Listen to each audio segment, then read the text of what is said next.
ఇప్పుడు మీది middle class family అనుకోవచ్చా, అప్పర్ మిడిల్ క్లాసా, లోయర్ మిడిల్ క్లాసా, ఏ కేటగిరీ అనుకోవచ్చు? We are rich by heart డెలింగ్. మా అమ్మ మా నాయన మమ్మల్ని ఉన్నంతలో నీట్గా పెంచినారు. ఏ పొద్దు పచ్చులు పడుకోబెట్టలా, నీట్గా చదువు చెప్పించినారు, సంస్కారం నేర్పించినారు, సభ్యత నేర్పించినారు, పరుల పట్ల ఎలా వ్యవహరించాలనేది నేర్పించినాడు. మా నాయన నాకు మంచి భాష నేర్పించినాడు, మంచి ఎడ్యుకేషన్ స్కిల్స్ నేర్పించినాడు. ఇది ఇక్కడ మేము రిచ్. ఇంకోటి అంటావా, ఇప్పుడు అప్పులో ఉన్నాం, 35 లక్షలు అప్పు మాకు ఉండదు, నేను తీర్చేస్తా. ఎందుకంటావా, మా అక్క పెళ్లి చేసినాం, కొద్దిగా ఆర్థిక ఇబ్బందులు అయినాయి, తర్వాత 2 ఎకరాలు అమ్మినా అయినా తీరకుండా ఉంటే దాన్ని క్లియర్ చేయడానికి మా అమ్మకు ఎట్టుకెళ్ళింది. సో నేను అదే చెప్పేది, ఎలా బతికి ఇలా పడిపోయినా మేము, నేను నిలబెడతా కొద్ది టైం అంతే, నేను నిలబెడతా. అండ్ ఇదే ఇక్కడే ఉంటాం అంతే. వీఆర్ హ్యాపీ ఫ్యామిలీ, డబ్బున్నే లేకున్నా ఒకరికొకరు తోడుగా ఉన్నాం. We are rich by heart. గూడు ఉండదా, గుడ్డు ఉండదా, రిచ్. అది రిచ్ అంటే నేను రిచ్. డెఫినేషన్ నాకు యాక్చువల్లీ తెలియదు రిచ్నెస్కి. 10 మంది కనపడతారు, అన్నా భలే వీడియోలు చేస్తాను, రా తమ్ముడా వీడియో తీసుకోము, నేను మీకోసమే చేస్తున్నా తమ్ముడా. మనలాంటి మధ్యతరగతి వాళ్ళు పెద్ద కళ్ళ కనాలన్నా ఆ కళ్ళని సార్థకం చేసుకోవాలన్నా కొద్దిగా సంకోచిస్తూ ఉంటారు, భయపడుతూ ఉంటారు. అవసరమేలా, కష్టపడుతున్నావా, నువ్వు కోరిన దాని గురించి ఎంత కష్టం వచ్చినా ఇష్టంగా దాన్ని ఎదుర్కొంటున్నావా, గమ్యానికి చేరువవుతుంది. Success is not a destination, it's a process. నిన్నకంటే ఈరోజు నేను సుఖంగా ఉండా, ఇది సక్సెస్. నిన్నకంటే ఈరోజు నేను బాగుండా, ఇది rich. That's what I believe in. నేను అక్కడే సాటిస్ఫైడ్గా ఉండా. ఎక్కడ రైతుగా ఏమన్నా ఉంటుందా, మాటల్లో ఉండే మర్మంతో, గొంతుతో హ్యాపీగా ఉండా. హ్యాపీగా మీకు అందరూ చెప్పిన ఏడా ఇంటర్వ్యూ ఇచ్చేటప్పుడు ఎట్టుండా, ఇప్పుడు ఎట్టుండా. The happiness, the beauty, the richness, the satisfaction, the peace lies within. And the way you express the things that are there within yourself. ఎవరు ఇన్స్పిరేషన్ లైఫ్లో? ఎంతమంది లేరు. మా నాయన ఉన్నాడు, మా అమ్మ ఉండదు. మా నాయన ఎంత బాగా బతికితే వచ్చినాడా, చదువుకున్నానంటే అప్పట్లో మీరు ఆలోచించుకోవచ్చు. ఇప్పుడు 60 ఏళ్ళ వయసు, అంత రిచ్గా బతికినాడు. ఇప్పుడు ఎట్టున్నాడా, ఒక్కడే ఉన్నాడు, ఇంటి దగ్గర ఒక్కడే చూసుకుంటున్నాడు, కొడుకు ఏదో సాధిస్తాడని నమ్మున్నాడు, భార్య దూరమైన అట్టే ఉన్నాడు, అన్ని బాగానే ఉన్నాయి. ఆయన ఇన్స్పిరేషన్. మా అమ్మ ఒక్కటే పోయి ఉండదు. కరోనా అప్పుడు తినడానికి రొట్టి కూడా లేదు, సస్సద బతుకుతుందో కూడా తెలియదు మా అమ్మ. నెట్టుకొచ్చింది. She's an inspiration. నా జర్నీ నాకు ఇన్స్పిరేషన్. సో ఇన్స్పిరేషన్ అలాగేలా ఉండదు. చెట్టును చూసి నేర్చుకోవచ్చు, పొట్టను చూసి నేర్చుకోవచ్చు, అందరినీ చూసి నేర్చుకోవచ్చు. సడన్ గా కళ్ళు మన డెలింగ్ పాపం. ఇప్పుడు కోవిట్లో ఉంటున్నారా? కోవిట్లో ఉంటుంది. సో త్వరలో మొత్తం అందరిని సెట్ చేసి హైదరాబాద్ షిఫ్ట్ చేస్తారు. అట్టలే, హైదరాబాద్ లో యాక్టింగే చేస్తా ఉంటా. హైదరాబాద్ లో కొండాలు ఉండాలి ఉండవు, అదే పీజీలో ఉంటా.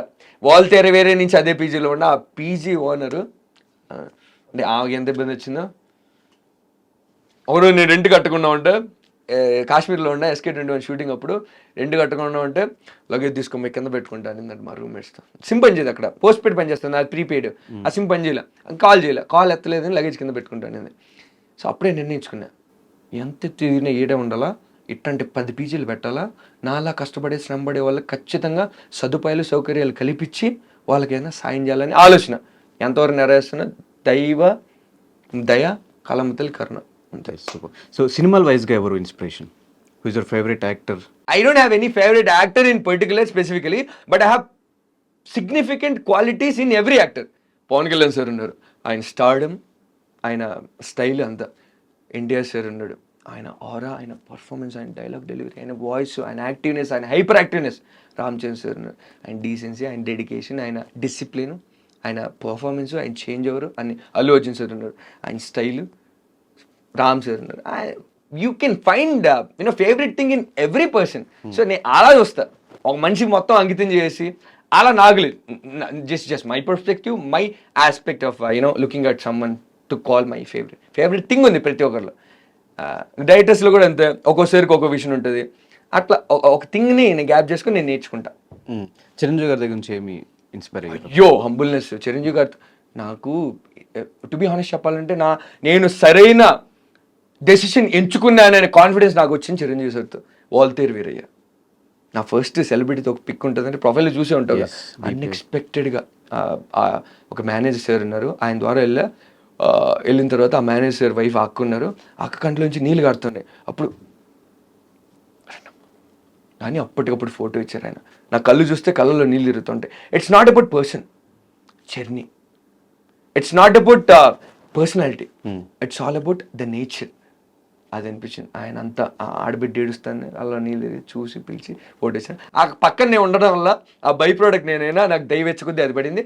తర్వాత వాల్తేరు వేరేలో నేను చేసిన చిన్న క్యారెక్టర్ ఎట్ట తిరిగిందో ఏమో తెలియదు, కానీ బాబీ సార్కి నా మీద ఉండే యూనో మంచి అభిప్రాయము, మంచి ఒపీనియన్ స్టేజ్ మీద పిలిచి ఎడం పక్క కుడి పక్క ఆ లెగసీని క్యారీ ఫార్వర్డ్ చేసిన సర్న్ విత్ ఫాదర్ వాళ్ళ మధ్యలో నేను అప్పుడు నేను ఎంచుకున్నాను I'm destined to be something something so bigger.